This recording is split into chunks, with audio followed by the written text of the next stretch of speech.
Mi van? Anyád egy szekta tagja, te meg nem tudod ezt feldolgozni? Hoztam erre egy jó filmet.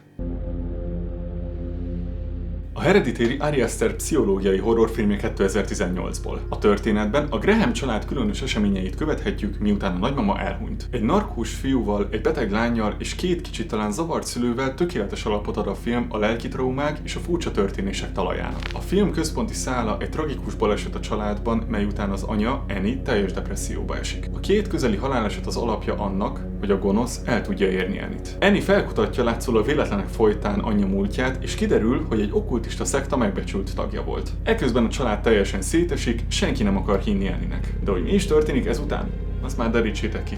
A film frenetikus, atmoszférikus horror, melyben a jumpscare-féle ijesztés nem jelenik meg. A legmélyebb zsigeri félelmet éri el a film azzal, hogy a néző retteg, nem pedig csak úgy megijed. Több jelenetben a "na most fog történni valami" szituációt kapja meg a néző úgy, akár 2-3 percen keresztül, hogy nem történik hangos sikítás vagy valamiféle arcba ugró démon. Ti mennyire féltetek? Írjátok le kommentben.